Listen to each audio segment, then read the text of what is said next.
쓸모없다며 몰래 팔아버린 논. 하지만 그 밑에서 나온 건 국가를 뒤흔든 국보급 보물이었습니다. 그리고 그 땅의 진짜 주인은 따로 있었죠. 사연 시작 전 구독과 좋아요 버튼 눌러주시면 사연의 재미가 2배가 됩니다. 사연 이야기 시작합니다. 안녕하세요. 저는 올해 73인 이정분이라고 합니다. 지금은 읍내 작은 아파트에서 조용히 살고 있지만 제 인생에 일어난 믿기 힘든 이야기를 들려드리고 싶어서 이렇게 나섰습니다. 이 이야기는 정말 드라마보다 더 드라마틱한 제 인생 최대의 시련이자 축복이었던 경험담입니다. 남편 이만수와 함께 결혼한 지 48년 평생을 논농사 지으며 살아왔습니다. 우리가 처음 만났을 때 남편은 26살의 건장한 총각이었고 저는 21살의 시골 처녀였어요. 결혼 초기에는 정말 가난했습니다. 남의 논을 빌려 농사 짓고 품삯 받아가며 하루하루를 버텨나갔죠. 처자일을 임신했을 때도 제대로 된 산부인과 한 번 가보지 못하고 동네 할머니의 도움으로 집에서 출산했을 정도였어요. 하지만 남편은 꿈이 있었습니다. 언젠가는 우리만의 논을 가지겠다는 꿈이었죠. 새벽 4시에 일어나 밭일을 하고 낮에는 건설 현장에서 품팔이를 하고 저녁에는 다시 농사일을 했어요. 저도 마찬가지였습니다. 아이들을 업고 밭에 나가고 새벽부터 밤까지 쉴 틈 없이 일했어요. 그렇게 10년을 악착같이 모은 돈으로 마침내 시골 한쪽 끝에 있는 3,000평짜리 논을 사게 되었습니다. 그때가 1982년이었어요. 그 논은 조금 외진 곳에 있어서 다른 사람들이 기피하는 땅이었지만 우리에게는 꿈의 터전이었습니다. 자기야, 이제 정말 우리 논이야. 남편이 그 넓은 논을 바라보며 눈물을 흘리던 모습을 지금도 생생히 기억해요. 저도 덩달아 울었죠. 그 논에서 우리는 매년 풍성한 수확을 거두며 아이들을 키웠습니다. 큰아들 정호, 둘째 딸 정미, 막내 아들 정석이. 세 아이 모두 그 논에서 뛰어노며 자랐어요. 농번기에는 온 가족이 함께 나가 모내기를 하고 가을에는 벼 베기를 했죠. 아이들이 투덜거리면서도 농사일을 도와주던 모습이 그립기만 합니다. 특히 큰아들 정호는 어릴 때부터 농사일에 재능이 있었어요. 논에서 자라는 벼의 상태를 보고 언제 물을 대야 하는지, 언제 거름을 줘야 하는지 척척 알아맞혔죠. 남편도 정호는 타고난 농부야라며 자랑스러워했어요. 하지만 세월이 흐르면서 아이들은 하나둘 도시로 떠나갔습니다. 큰아들 정호는 서울에서 직장을 다니게 되었고 딸 정미는 부산으로 시집을 갔어요. 막내 정석이만 읍내에서 작은 사업을 하며 가끔 집에 들렀죠. 그래도 남편과 저는 그 논을 계속 지켰습니다. 나이가 들어 힘은 붙이지만 그곳에서만큼은 젊어지는 기분이었거든요. 새벽 이슬을 맞으며 논둑을 걷고 푸른 벼가 바람에 일렁이는 모습을 보면 세상 모든 걱정이 사라지는 것 같았어요. 2019년 가을 수확을 마친 지 며칠 만에 남편이 갑자기 쓰러졌습니다. 뇌출혈이었어요. 병원으로 급히 옮겼지만 결국 의식을 되찾지 못하고 일주일 만에 하늘나라로 떠났습니다. 남편의 장례식에는 온 동네 사람들이 다 왔어요. 48년 동안 성실하게 농사 지으며 살아온 남편을 모두들 존경했거든요. 큰아들 정호도 급히 내려와서 장례를 치렀지만 며칠 있다가 다시 서울로 올라갔어요. 엄마, 혼자 있기 힘들면 서울로 올라오세요.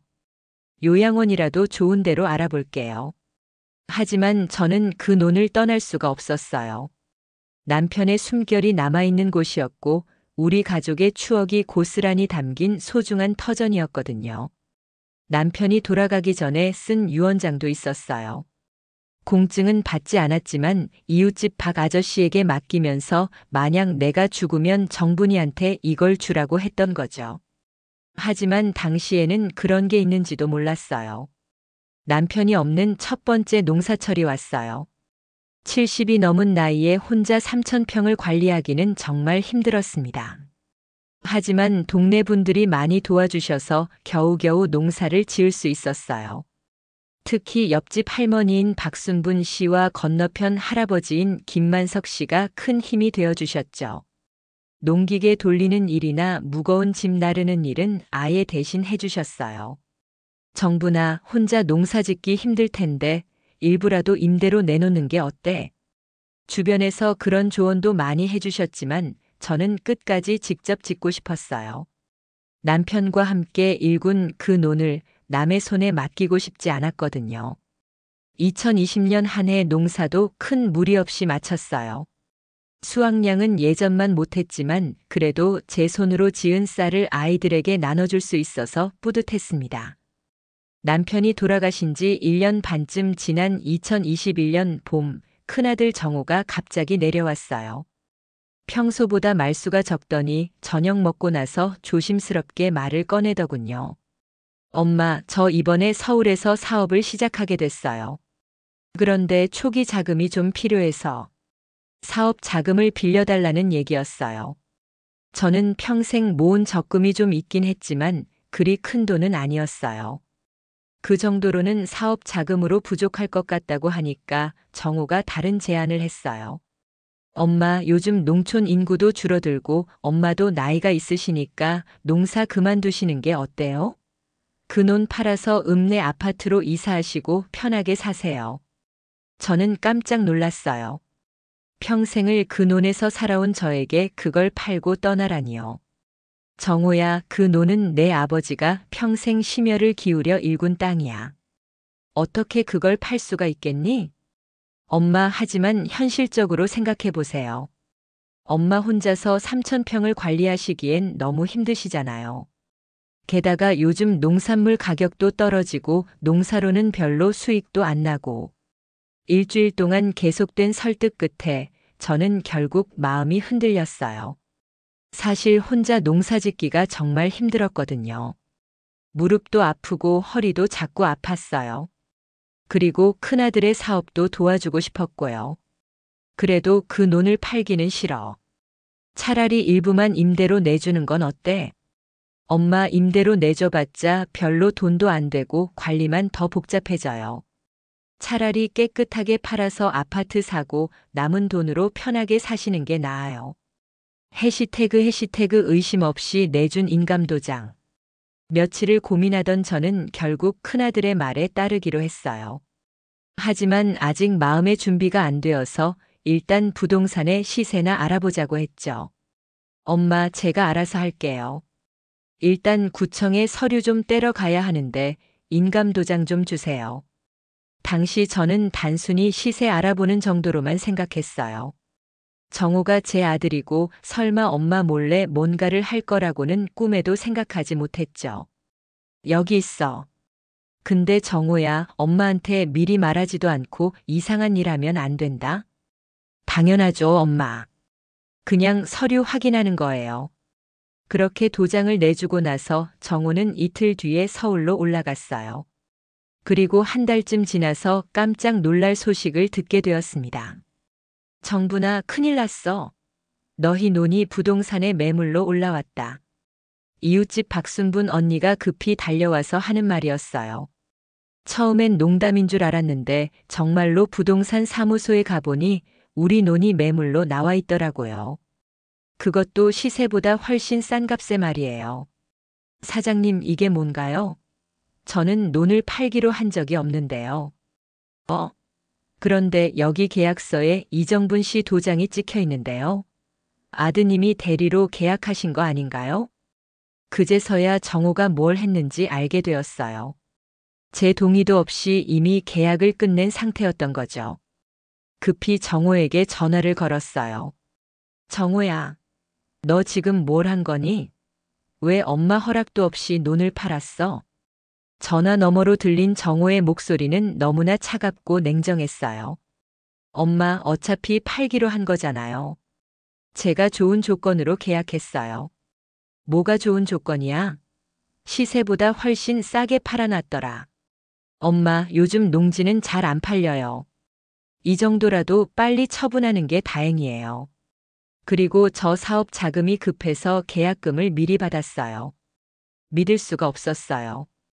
제 허락도 없이 논을 팔아놓고는 계약금까지 받아서 사업 자금으로 써버렸다는 거예요. 정호야, 그 논은 내 아버지가 평생 애써서 일군 땅이야. 어떻게 그걸? 엄마 아버지도 돌아가셨는데 언제까지 그 논에 매달려 있을 거예요? 요즘 같은 세상에 농사 지을 사람도 없고 차라리 창고나 지어서 세라도 받아야죠. 그리고는 이런 말까지 하더군요. 엄마는 이제 거기 신경 끄세요. 계약도 끝났으니까 어쩔 수 없어요. 대신 아파트 좋은 거 하나 사드릴게요. 저는 급히 동네 이장님과 상의해서 변호사를 찾아갔어요. 하지만 변호사 선생님의 말은 절망적이었어요. 어르신, 법적으로는 인감 도장을 찍어서 계약이 성립된 상태라서 본인이 직접 도장을 찍지 않았다는 걸 증명하기가 쉽지 않습니다. 하지만 저는 팔기로 한 적이 없어요. 그렇다 하더라도 아드님이 대리인 자격으로 계약을 했고 어르신께서 인감 도장을 직접 맡기셨다면 법원에서 인정받기가 어려울 수 있습니다. 더욱 절망적인 건 남편의 유언장을 찾을 수 없다는 거였어요. 분명히 남편이 유언장을 써뒀다고 했는데 집을 아무리 뒤져봐도 나오지 않았어요. 결국 그 소중한 논은 대성개발이라는 지역개발업체로 넘어가고 말았습니다. 제 마음은 찢어질 것 같았어요. 일주일 뒤 정말로 중장비가 들어왔어요. 창고를 짓기 위해 기초공사를 시작한다는 거였죠. 굴삭기가 그 소중한 논을 파헤치기 시작했어요. 저는 차마 그 광경을 볼 수가 없어서 집에만 틀어박혀 있었어요. 남편과 함께 48년간 갖고 온 그 논이 하루아침에 돌덩이와 흙더미로 변해가는 모습을 보기가 너무 괴로웠거든요. 동네 분들도 저를 많이 위로해 주셨어요. 특히 박순분 언니는 매일 저희 집에 와서 밥도 해주시고 이야기 상대도 되어주셨죠. 정분아, 너무 속상해하지 마라. 하늘이 다 보고 있을 거야. 그런데 이틀째 되는 날 오후 동네가 갑자기 소란스러워졌어요. 야, 정분이네 논에서 뭔가 나왔다더라. 금덩어리 같은 게 나왔다는데? 아니야, 불상인 것 같던데? 호기심을 억누를 수 없어서 멀찌감치 가서 보니 정말로 땅속 깊은 곳에서 뭔가 이상한 물건이 나온 거예요. 처음엔 그냥 오래된 녹그릇인가 싶었는데 자세히 보니 부처님 모양을 한 금속 조각이었어요. 대성개발 사장님도 당황하더라고요. 이게 뭐지? 혹시 문화재인가? 현장 작업자들도 모두 일을 멈추고 구경하기 시작했어요. 그 금속 조각은 묘하게 광택이 나면서도 오래된 느낌이 들었어요. 사장님, 이런 건 문화재청에 신고해야 하는 거 아닌가요? 그러게. 혹시 몰라서 일단 신고해보자. 이틀 뒤 문화재청에서 전문가 2분이 내려왔어요. 중년의 남자분과 젊은 여자분이었는데 그 금속 조각을 보자마자 표정이 확 달라지더라고요. 어머, 이건 정말 대단한데요? 전문가들이 돋보기로 자세히 살펴보고 사진도 찍고 뭔가 측정 도구로 재기도 하더니 깜짝 놀란 표정으로 서로 이야기를 나누기 시작했어요. 조선시대 후기 양식이 확실하고 금순도도 상당히 높아 보이는데 크기로 봐서는 상당히 중요한 유물일 가능성이. 그리고 1시간쯤 지나서 여자 전문가가 우리에게 말해주더라고요. 이건 조선시대 후기에 만들어진 금불상으로 추정됩니다. 그것도 국보로 지정될 수 있을 정도로 중요한 유물이에요. 그 말이 나오자마자 온 동네가 발칵 뒤집어졌어요. 저녁 무렵부터는 구경하러 오는 사람들로 북새통이었죠. 야, 정분이네 논에서 국보가 나왔다더라. 얼마나 값 나갈까? 몇십억은 될 거 아냐? 동네 이장님도 오셔서 축하한다고 하시고 평소에 별로 안 친하던 사람들까지 인사하러 오더라고요. 하지만 저는 기쁘기보다는 복잡한 심정이었어요. 그 논이 제 소유였다면 좋았을 텐데 이미 다른 사람 손으로 넘어간 상태였거든요. 다음 날 지역 신문사에서 기자가 와서 인터뷰도 하고 사진도 찍었어요. 그리고 며칠 뒤에는 전국 뉴스에도 나왔어요. 충남 지역 한 논에서 조선시대 금불상이 발견되어 화제가 되고 있습니다. 문화재청은 이 불상이 조선 후기 불교 탄압 시기에 숨겨둔 것으로 추정된다며 국보 지정을 검토하고 있다고 밝혔습니다. 뉴스가 나간 다음 날 서울에 있던 정호가 급히 내려왔어요. 평소에는 몇 달에 한 번씩만 연락하던 아이가 이번에는 새벽부터 전화를 걸어대더니 그날 오후에 바로 나타났죠. 엄마, 뉴스 봤어요. 우리 논에서 국보가 나왔다면서요? 우리 논이 아니라 이제 남의 논이잖니. 내가 팔아넘긴 거 아니야. 그렇긴 하지만 법적으로는 제가 정식으로 계약한 거니까 거기서 나온 문화재에 대한 소유권도 있을 거예요. 그리고는 곧바로 대성개발 사장과 연락을 취하기 시작했어요. 자기도 소유권을 주장하겠다면서요. 사장님, 그 문화재는 원래 저희 땅에서 나온 거잖아요. 당연히 저희도 권리가 있어야죠. 하지만 대성개발 사장도 만만치 않았어요. 아니, 계약서에 따르면 그 땅은 이미 저희 소유예요. 거기서 나온 모든 것도 당연히 저희 소유죠. 며칠 뒤부터는 정말 복잡해졌어요. 정호와 대성개발 사장이 서로 소유권을 주장하며 법정 다툼을 벌이기 시작한 거예요. 문화재청에서는 일단 발굴 작업을 계속하겠다고 했고 그 과정에서 보상금 문제도 나오기 시작했어요.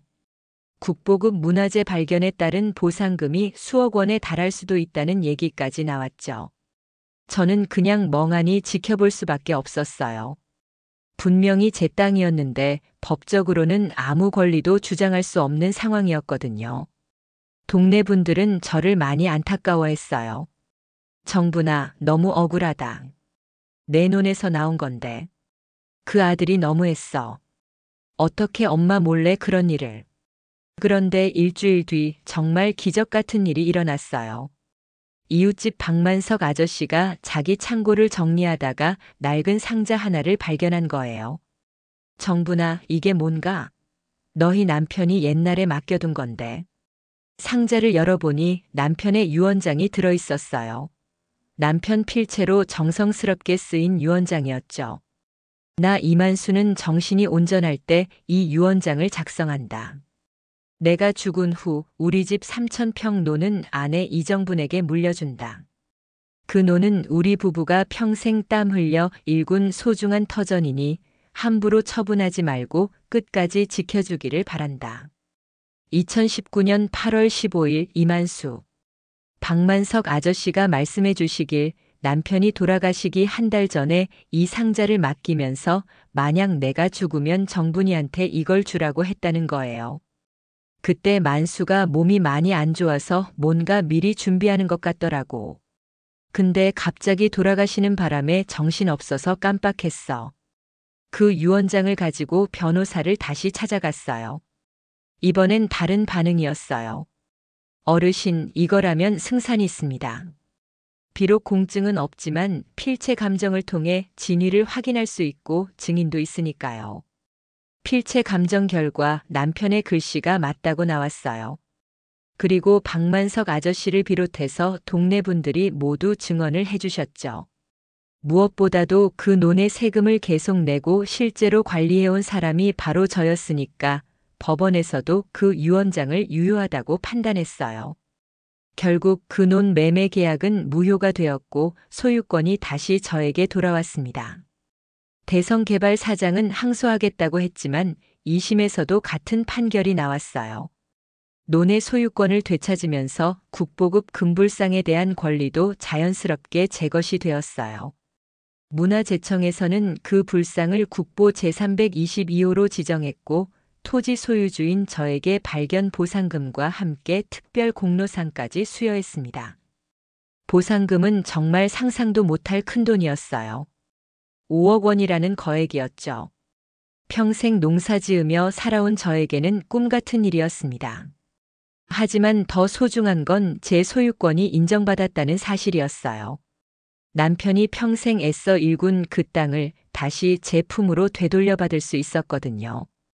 큰아들 정호는 결국 처벌을 피할 수 없었어요. 저는 처음에는 가족이니까 넘어가려고 했지만 동네 분들과 둘째 딸 정미가 강력하게 말렸어요. 엄마, 이런 일은 절대 그냥 넘어가면 안 돼요. 오빠가 한 짓이 얼마나 나쁜지 모르세요? 정미가 부산에서 급히 올라와서는 눈물을 흘리며 말했어요. 오빠가 엄마를 속이고 아버지 유산을 팔아먹었는데 이걸 어떻게 그냥 넘어가요? 결국 저는 정호를 명예 도용, 문서 위조 미수, 그리고 상속권 침해 혐의로 고소했습니다. 가족을 고소한다는 게 얼마나 가슴 아픈 일인지 모르겠어요. 하지만 잘못은 잘못으로 인정받아야 한다고 생각했어요. 법정에서 만난 정호는 많이 초라해 보였어요. 처음에는 변명을 늘어놓았지만 증거가 너무 명확해서 결국 죄를 인정할 수밖에 없었죠. 엄마, 죄송해요. 제가 너무 욕심을 부렸어요. 정호는 징역 1년에 집행유예 2년을 선고받았어요. 그리고 저에게 정신적 피해 보상금까지 지급하라는 판결도 나왔습니다. 판결이 나고 나서 한 달쯤 지났을 때 정호가 다시 저를 찾아왔어요. 이번에는 아내와 아이들까지 데리고 왔더라고요. 할머니, 아빠가 잘못했어요. 용서해 주세요. 손자, 손녀들이 눈물을 흘리며 매달리는 모습을 보니 제 마음도 흔들렸어요. 아무리 미워도 내 아들이고 저 아이들에게는 할아버지가 없으니 할머니라도 있어야 할 텐데. 정호야, 내가 한 일은 정말 잘못된 거였어. 하지만 그래도 넌 내 아들이니까. 그날부터 조금씩 화해의 분위기가 만들어졌어요. 정호는 진심으로 반성하는 모습을 보여줬고 앞으로는 절대 그런 일 없을 거라고 약속했어요. 보상금 5억 원을 받고 나서 저는 큰 결심을 했어요. 그 돈의 절반인 2억 5천만 원을 지역 복지관과 경로당에 기부하기로 한 거예요. 할머니, 왜 그렇게 큰 돈을 기부하세요? 나중에 아프실 때 병원비도 필요하고. 동네 분들이 말렸지만 저는 마음이 정해져 있었어요. 내가 평생 이 동네에서 많은 도움을 받고 살았잖아. 이제 내가 조금이라도 보답할 때가 온 것 같아.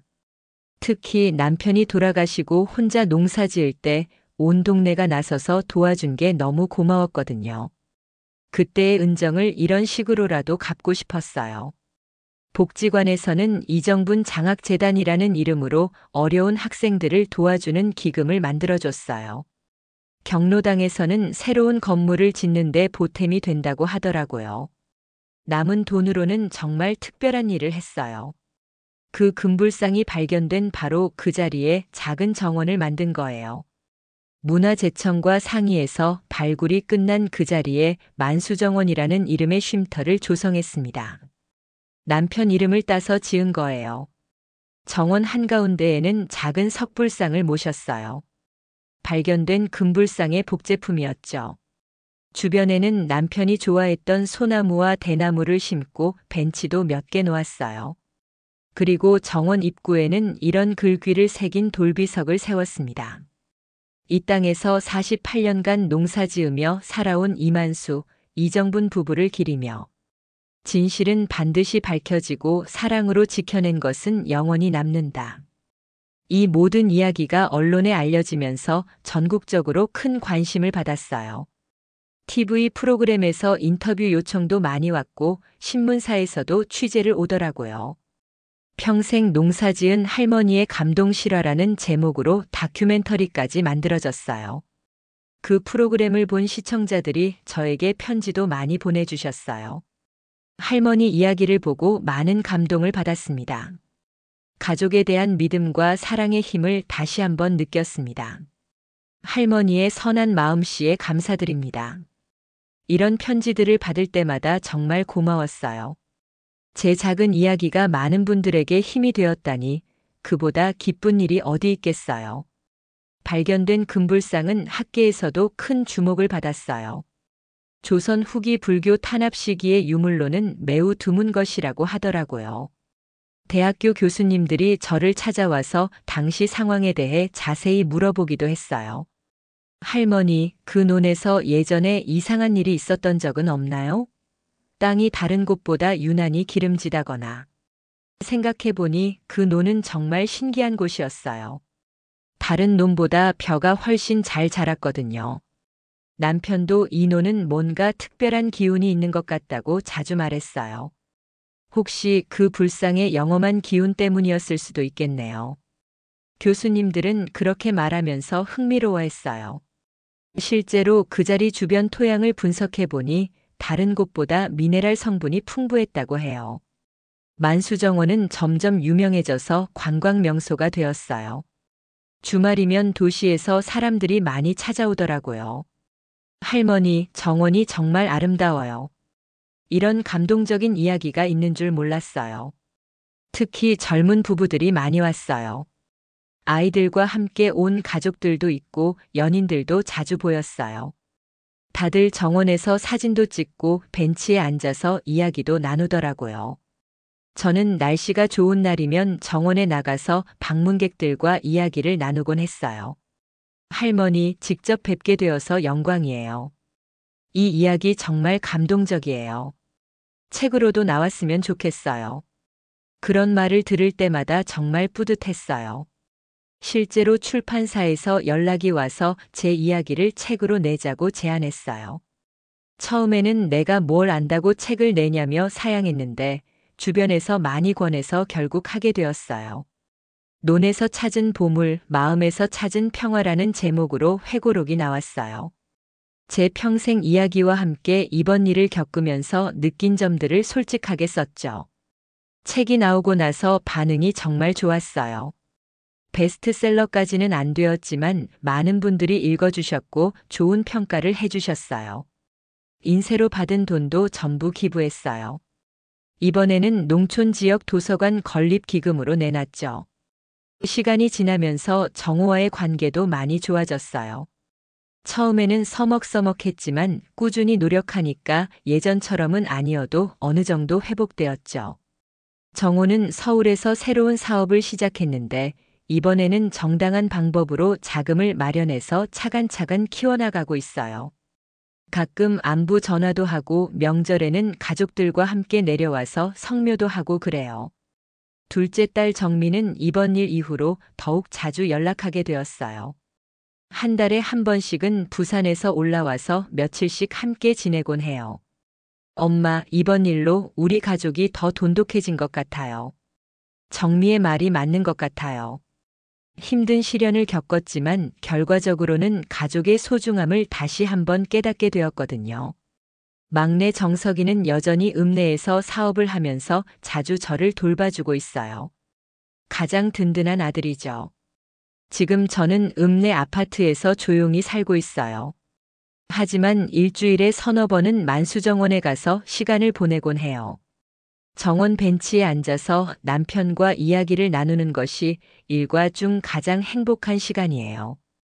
여보, 당신이 지켜준 땅에서 이런 큰 보물이 나올 줄 누가 알았겠어요? 당신의 영험한 기운이 저를 도와준 거겠죠? 바람에 나뭇잎이 살랑거리면 남편이 대답해주는 것 같아요. 정원을 관리하는 일도 저의 새로운 취미가 되었어요. 꽃이 시들면 새로 심고 잡초가 자라면 뽑아주고 방문객들이 쉬어갈 수 있도록 벤치도 깨끗하게 닦아놓고 그래요. 요즘 손자 손녀들이 자주 놀러와요. 아이들에게 이번 일에 대해 이야기해주면서 중요한 교훈들을 전해주려고 해요. 할머니, 그때 정말 무서웠겠어요. 할아버지가 도와준 거예요? 아이들의 순수한 질문에 답해주면서 저도 다시 한번 생각해보게 되어요. 가장 중요한 건 정직하게 사는 거란다. 욕심을 부리면 결국 다 잃게 되어 있어. 그리고 가족은 서로 믿고 사랑해야 한다는 것도 잊으면 안 돼. 이런 이야기들이 아이들에게 조금이라도 도움이 되었으면 좋겠어요. 이 일을 계기로 우리 지역에도 많은 변화가 생겼어요. 문화재에 대한 관심이 높아지면서 다른 곳에서도 발굴 조사를 하게 되었거든요. 실제로 인근 마을에서도 조선시대 유물들이 몇 점 더 발견되었어요. 우리 지역이 역사적으로 중요한 곳이었다는 게 밝혀진 거죠. 군청에서는 역사문화 관광 코스를 만들어서 관광객들을 유치하기 시작했어요. 만수정원이 그 코스의 중심지가 되었고요. 덕분에 동네 경제도 조금씩 살아나고 있어요. 정원 근처에 작은 카페도 생기고 기념품 가게도 생겼어요. 젊은 사람들이 돌아와서 새로운 사업을 시작하는 모습을 보면 정말 뿌듯해요. 금불상과 관련된 연구는 지금도 계속되고 있어요. 최근에는 그 불상이 임진왜란 때 피난온 승려들이 숨겨둔 것일 가능성이 높다는 연구 결과가 나왔어요. 할머니, 이 일대가 임진왜란 당시 피난민들의 임시 거주지였을 가능성이 있어요. 대학교 고고학과 교수님이 그렇게 설명해 주시더라고요. 그 이야기를 들으니 우리가 평생 농사지은 그 땅의 역사가 얼마나 깊고 소중한지 새삼 깨닫게 되었어요. 우리 이야기가 유명해지면서 다른 지역에서도 비슷한 사례들이 관심을 받기 시작했어요. 농지에서 문화재가 발견되었을 때의 처리 방법이나 가족 간 상속 분쟁 해결 과정 등이 하나의 모델이 된 거죠. 법무부에서는 이번 사례를 참고해서 가족 내 부동산 거래 시 주의사항이라는 안내서를 만들기도 했어요. 제 경험이 다른 분들에게 도움이 된다니 정말 뜻깊은 일이라고 생각해요. 이제 저는 75살이 되었어요.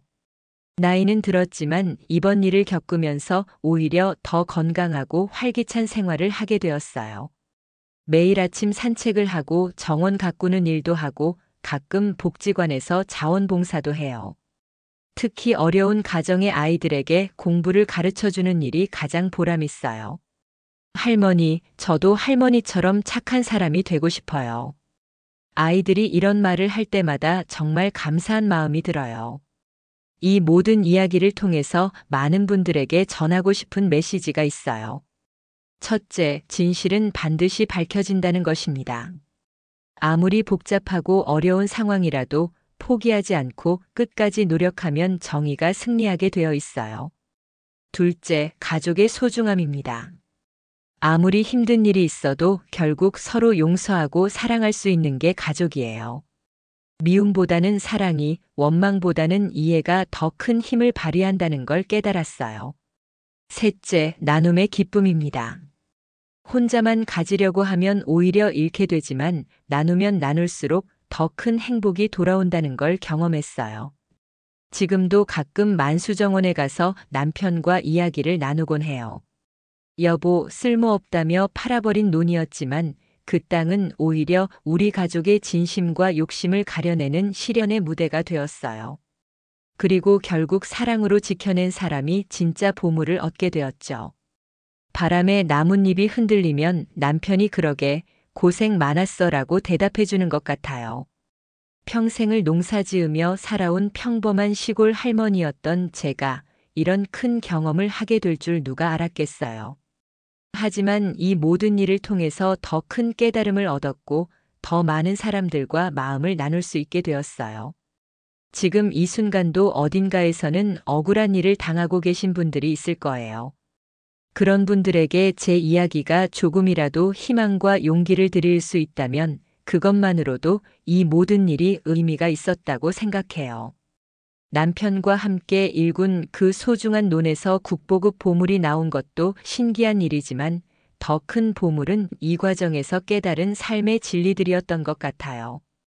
진실은 반드시 밝혀지고 사랑으로 지켜낸 것은 영원히 남는다. 이것이 제가 이번 일을 통해 얻은 가장 소중한 보물입니다. 사연 재밌게 들으셨나요? 구독과 좋아요 잊지 마시고요. 댓글로 여러분의 생각을 나눠주세요. 다음 영상에서도 더 감동적이고 흥미로운 이야기로 찾아뵙겠습니다. 함께 해주셔서 감사합니다.